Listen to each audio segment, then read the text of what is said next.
Paint story. There's lightning trying to hit the house with no consequences.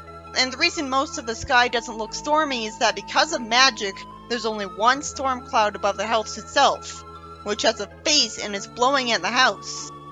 This would completely give away magic's existence, especially with the house being covered in snow.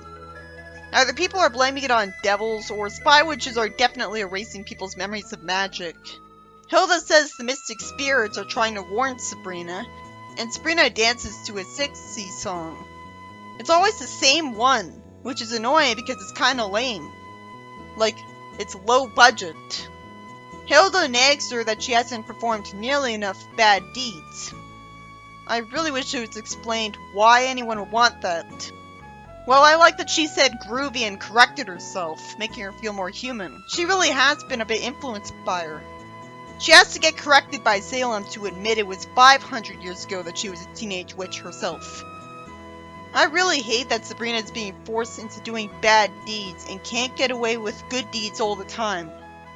Salem knocks Jughead off his bike because he's an unlikable jerk in this show, and Sabrina undoes it.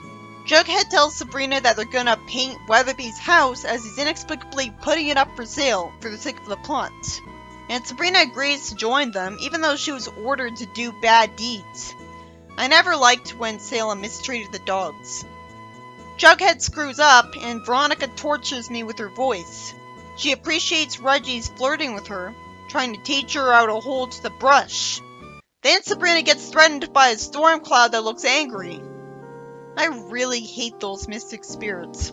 Animal abuse isn't funny, so I don't like seeing a hot dog get bothered by Salem. Whether this episode is worthwhile will purely be determined by whether the suffering of the characters will be funny. This whole concept is too dark. Personally, I don't find it funny that a whole can of paint got dumped on Jughead's head by Hilda when she was interfering. And Hilda kicks away the ladder, making Archie fall. On her, thankfully. But it must be magic that kept her from getting injured. And yet somehow she's dazed.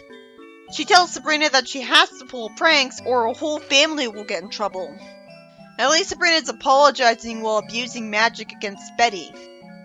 I'd hate to get paint on my face like Betty. It tastes terrible and probably be poisonous to eat.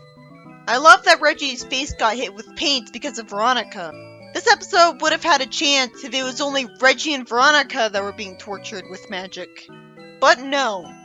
It sucked to have paint on your face, so while it is silly to see Veronica and Reggie painting each other's faces, I don't like it. Reggie says everything was going fine until Sabrina joined in, and Veronica agrees. And Betty says that when she's around, strange things happen. She's supposed to be a nice girl. Otherwise, what's the point of her character? They are correct, but they still look unlikable because Sabrina was forced into this. Weatherby is mad at them, and Sabrina wishes that witches could cry. Reminding me of that forced lore from her first ever story. Then after Sabrina angsts that her friends think she's a jinx, her friends tell her outside her house to come with them, saying that she brought them the opposite of bad luck. It turns out a hippie wants to buy Weatherby's house. So there was a happy ending after all. But that doesn't make me relax about the characters getting painted. I don't like this episode because Sabrina was forced into using magic against her friends when they were trying to paint a house together. Because arbitrarily, the mystic spirits wanted to abuse magic against people. Then why don't all the witches gang up on them and destroy them? I guess the spirits are the source of their power. But I thought that Brew is the source of their power. I don't like seeing the characters get paint on their faces. I know I'd hate that, and paint is definitely toxic to eat. And we didn't need Sabrina's friends arbitrarily thinking of her as a jinx when they're still not supernatural minded enough to catch on that she's a witch. It's a good thing there was a happy ending out of nowhere where the house got bought by a hippie. I didn't really see the house get painted much at all though. I just saw paint land on the characters. So the house getting a paint job of any kind came out of nowhere. At least it made sense. But the whole concept of Sabrina being obligated to abuse her magic and scolded for using it for good is half the reason I have to force myself to review this show because I hate that so much. Oh, Sabrina, don't take it so hard, dear. Aunt Zelda's broom. Sabrina says that she has to pick up Zelda's broom from the magic shop because she's gonna race with it. Ambrose tells her that he's modified the broom, installing a charger and all new racing straw. Then the broom makes him fly with it and crash against his will. Do you think the broom would only fly if the user wants it to? Otherwise, that's a lawsuit waiting to happen. Ambrose tells her that her magic won't be able to control it, and it's designed for quick starts. Arbitrarily, Sabrina doesn't simply warp home carrying the broom, even though she warped to the magic shop. So she gets spotted by Harvey when he's driving by, and he puts the broom in the car and says he'll take her and the broom right home after a trip to Pop's shop. Pop complains that he can't find his broom, and Harvey tells him to use Sabrina's broom. So the broom makes a mortal fly against his will.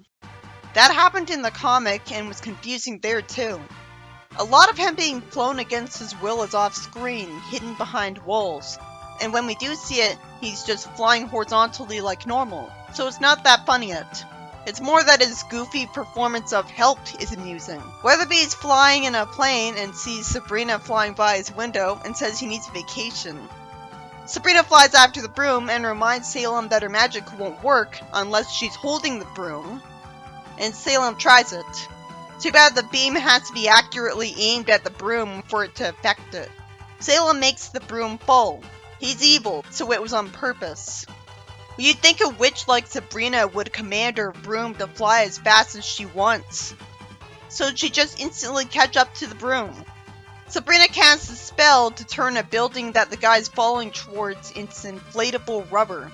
So when a demolition crew tries to demolish the building, one of them accuses the guy of hiding the real building somehow. Salem puts it in reverse so that he's heading back to the malt shop as he thinks it's all just a nightmare. Harvey walks away and Spencer casually betrays him by drinking both milkshakes on him. So he gets satisfyingly punished by witnessing magic. Then Pop-Tate's broom gets bounced backwards by the power lines, and some aliens in a UFO witness the brooms flying around it.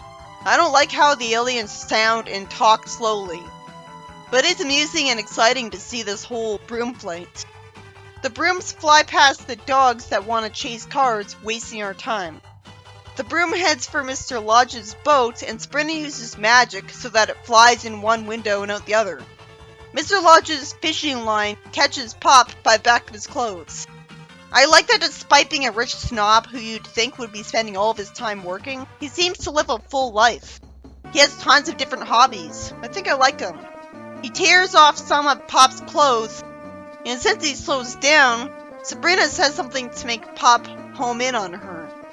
She then warps him to the malt shop and reunites with Harvey. So Pop wakes up from a nap in his bed. He at least lampshades. Funny how real dreams can be. Sabrina thanks Harvey for the lift, and Hilda says she doesn't want to hear about what took her so long because she was probably busy doing something nice again. Zelda's bad-looking racing outfit was designed by her, so Hilda says that explains it. Her motor sounds funny because Ambrose souped it up. Hilda says that Ambrose connected the magnet to the wrong thing, and says a huge amount of technobabble I wouldn't expect her to know, and says that he even left a cigar in the ashtray I can't see. So it explodes in her face and magically barely hurts her. Too bad. I would have been impressed if Hilda did know what she was talking about. It's surprising that it's Zelda who owned the broom that was going to be tuned up for a race, because Zelda is the aunt that's useless as a character. I imagine her as meek, not brave and proactive. This whole plot had no excuse for happening. Sabrina warps to the magic shop to get the broom. There's no reason she wouldn't have just warped back home with it and avoided the entire plot. There's no line that says you can't warp with the broom. She also could have just said no to Harvey taking her to the malt shop with the broom. She could have insisted on going home with the broom first, even if in the car. She could have brainwashed Harvey into agreeing to that. She could have also brainwashed Pop-Tate into deciding not to use Zelda's broom. And it makes no sense that a witch's broom would make anybody fly without their consent. And why didn't Sabrina use her magic on her broom to instantly speed up enough to catch up to Pop-Tate? Nevertheless, it was still exciting and funny to see her chase after Pop-Tate with a broom. A lot of different things happen, and it wasn't taking itself seriously.